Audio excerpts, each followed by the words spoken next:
हमने accounting terms के बारे में अपना डिस्कशन स्टार्ट किया था, पर आज जो हम डिस्कस करने वाले हैं उसके बिना तो अकाउंटेंसी अधूरी है, अकाउंटिंग अधूरी है। तो ज्यादा टाइम न लेते हुए सीधा बात करना चाहूंगा मैं पहली टर्म की आज की, जो कि है अकाउंट। अकाउंट के बारे में ही नहीं पता होगा तो अकाउंटेंसी कैसे पढ़ पाएंगे? देखो मैं आपको सिंपल बता रहा हूं, हमने बिजनेस ट्रांजैक्शन पढ़ा था क्या है। अगर हम इंडिविजुअल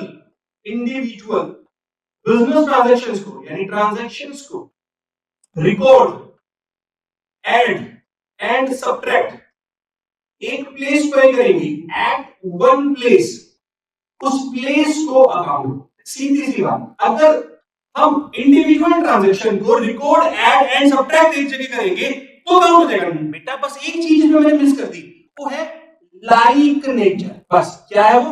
लाइक नेचर। अगर मैं इंडिविजुअल ट्रांजैक्शन जिनका नेचर सेम है उसे रिकॉर्ड, ऐड, सब्ट्रैक्ट एक प्लेस पे करूंगा तो उस प्लेस को मैं अकाउंट बोलूंगा।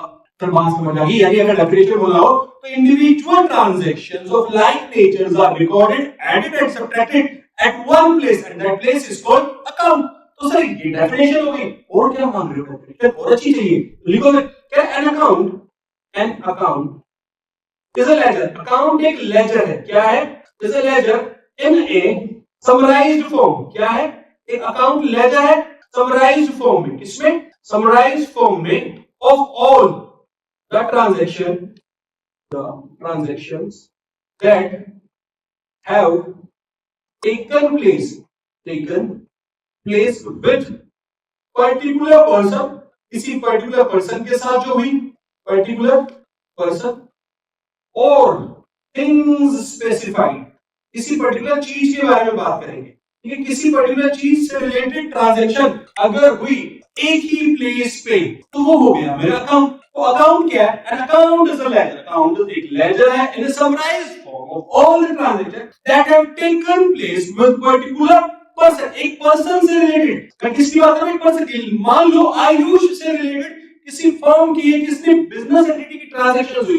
अब आयुष से गुड्स लिए तो ट्रांजैक्शन रिकॉर्ड होगी, उसके पास पैसा आया, जो भी होगा सारी एक ही जगह पे अगर मैंने रिकॉर्ड कर दी तो वो हो गई मेरी अकाउंट की बात। यानी मैं अगर इसको समझ करूं तो मैं बोल रहा हूं सारी बिजनेस ट्रांजैक्शंस को जब मैं रिकॉर्ड, एंड और लेस अगर सिमिलर नेचर की एक जगह पे कर रहा हूं तो वो बन गया मेरा अकाउंट। ठीक है, आई बात समझ में? अब अकाउंट में दो साइड होती है। अकाउंट की जो साइड्स हैं वो दो हैं। One is debit side, second is credit side. कौन सी साइड? Credit side. डेबिट को शॉर्ट फॉर्म में डीआर बोलते हैं, क्रेडिट को शॉर्ट फॉर्म में सीआर। अगर कोई अकाउंट में मुझे उसका फॉर्मेट बनाना है, फॉर्मेट तो कुछ इस तरीके से बनता है। मान लो मैं बात कर रहा हूं कैश, किसकी बात कर रहा हूं? कैश अकाउंट की। तो मैं अगर कैश अकाउंट की बात कर रहा हूं ना बच्चा, तो इसका मतलब है मैं कैश से रिलेटेड सारी ट्रांजैक्शन, चाहे कैश का आना होगा या कैश का जाना होगा, एक ही अकाउंट में रिकॉर्ड करूंगा जिसका नाम हो जाएगा कैश अकाउंट। उसको अगर मुझे रिकॉर्ड करना है तो उसका फॉर्मेट कुछ इस तरीके से हो जाएगा, देखेंगे प्लीज। ठीक है, दो साइड होती है हर अकाउंट की, हर लेजर की।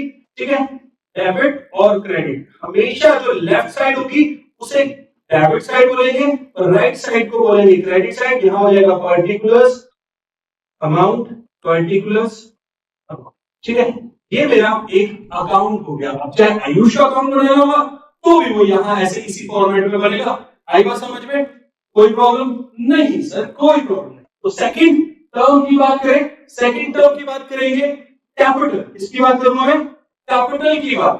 कैपिटल, कैपिटल सर, कैपिटल क्या होती है? कैपिटल समझते हैं। मान लो ये हुआ, ठीक है, मिस्टर अनडिफाइंड, आपका जो भी नाम है आप लिख लो।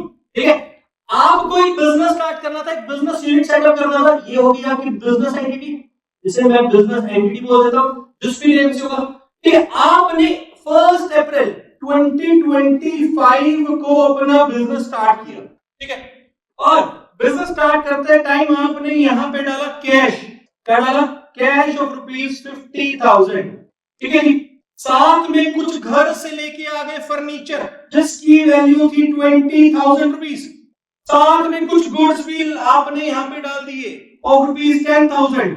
इसका मतलब है आपने जो खाली कैश बिजनेस में इंट्रोड्यूस किया वही कैपिटल नहीं है, जो गुड्स और जो एसेट भी इंट्रोड्यूस किए, ठीक है, बिजनेस के अंदर, वो भी आपकी कैपिटल हो जाएगी। तो अगर मुझे इसे डिफाइन करना है तो it refers to the amount invested by the proprietor. अगर मैं प्रोपराइटर की जगह ओनर बोल दूं तो कोई गलत बात नहीं होगी। Owner in a business enterprise, ठीक है, यहां तक कोई प्रॉब्लम? अब कह रही है अमाउंट है ना, खाली कैश की फॉर्म में नहीं होगा, अमाउंट में भी in the form of cash, cash की फॉर्म में हो सकता है, गुड्स की फॉर्म में हो सकता है और एसेट्स की फॉर्म में भी हो सकता है। आई बात समझ में? हाँ जी सर, बात समझ आ गई। तो ये जो अमाउंट की हम बात कर रहे हैं ना, ये जो अमाउंट की हम बात कर रहे हैं ना, ये हो गया हमारा क्या? आई बात समझ में? यहां तक बात ठीक। अब एक बात करते हैं सर, ये कैपिटल को शो करते हैं, कैसे दिखाएंगे, ये बात करना हम चाहते हैं। तो बेटा समझना, ये जो कैपिटल इन्वेस्ट किया ना बिजनेस में बाय प्रोप्राइटर या ओनर, ठीक है, ये बिजनेस के लिए ना लाइबिलिटी हो जाएगा। क्या हो जाएगा? लाइबिलिटी हो जाएगा, लाइबिलिटी। रीजन सर, रीजन है इसके पीछे, business entity concept, business entity concept. Sir ये कंसेप्ट क्या होता है? ध्यान से समझ बेटा। अभी आप आईपीएल देख रहे हो, आप आईपीएल देखते हो, तो आईपीएल में एक टीम है केकेआर, कोलकाता नाइट राइडर्स, उसके ओनर हैं हमारे शाहरुख खान साहब, एसआर के साहब। यस और नो? तो एसआर के साहब अपना एक प्रोडक्शन हाउस चलाते हैं, ठीक है, उसका नाम है red chillies entertainment, red chillies entertainment, ठीक है। अब हमारे करण औजला साहब, आपने देखा होगा आईपीएल मैच में उनको मिले, तो अभी बात बताओ, दूर से अगर करण औजला साहब एसआर के सर को बुलाना चाहते तो ये बोलेंगे red chillies entertainment, red chillies entertainment, या ये बोलेंगे Shahrukh sir, Shahrukh sir, obviously Shahrukh sir बोलेगा। तो इसी बात को मैं बताना चाहता हूं कि एक बिजनेस और बिजनेस का ओनर दोनों अलग है। यही बिजनेस एंटिटी कंसेप्ट है। क्या कहता है? Business owner is different from business. आई बात समझ में? बिजनेस ओनर बिजनेस से डिफरेंट है, यही है मेरा बिजनेस एंटिटी कंसेप्ट। इसका मतलब जो मैंने बोला कि जो कैपिटल इन्वेस्ट की है ओनर ने बिजनेस में, वो लायबिलिटी साइड शो होगी, ठीक है। और कैपिटल को कैलकुलेट करने की एक छोटी सी इक्वेशन है जो आगे चैप्टर में पढ़ने वाले अकाउंटिंग इक्वेशन है, capital equal to assets minus liabilities, ठीक है। इससे हम अपनी कैपिटल कैलकुलेट भी कर सकते हैं, ठीक है सर। तो सर आगे बताओ, आगे बात करते हैं ड्राइंग्स की। नेक्स्ट वर्ड हमारे लिए आ जाता है, नेक्स्ट टर्म हमारे पास यहाँ पे ड्राइंग्स। ड्राइंग्स तो वही है ना जो आप छोटी जूनियर क्लास में बनाते थे, कुछ इस तरीके से।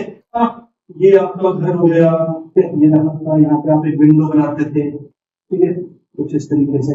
यहाँ पे पहाड़ होते थे, यहाँ पे पक्षी लहरा रहे होते थे, कुछ इस तरीके से। यहाँ पे आप एक सन निकाल देते थे, कुछ इस तरीके से। तो यही तो ड्राइंग होगी बेटा। क्या अकाउंट्स में इस ड्राइंग का कोई लेना देना है? नहीं सर, लग तो नहीं रहा। तो बेटा ऑब्वियसली नहीं है ना। क्या कह रहा है सुनना, कह रहा है एनी कैश और वैल्यू ऑफ गुड्स, और वैल्यू ऑफ गुड्स विड्रॉन, अगर कैश या वैल्यू गुड्स विड्रॉ किया है, withdrawn by the owner, owner ने विड्रॉ किया है for personal use, for personal use. और देखो हमने बोला चाहे कोई कैश या कोई वैल्यू गुड्स ओनर ने अपने पर्सनल यूज के लिए विड्रॉ किया है बिजनेस से, ठीक है।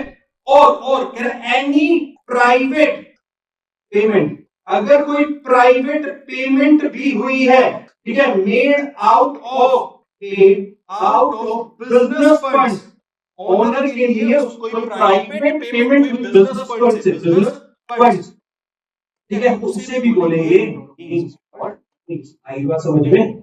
जी सर समझ है। तो ड्राइंग्स क्या होगी? कोई भी कैश या वैल्यू गुड्स जो विड्रॉ हुए बिजनेस से फॉर पर्सनल यूज, या फिर कोई प्राइवेट पेमेंट्स की गई हो। आई बात समझ में? तो ये हमारी ड्राइंग।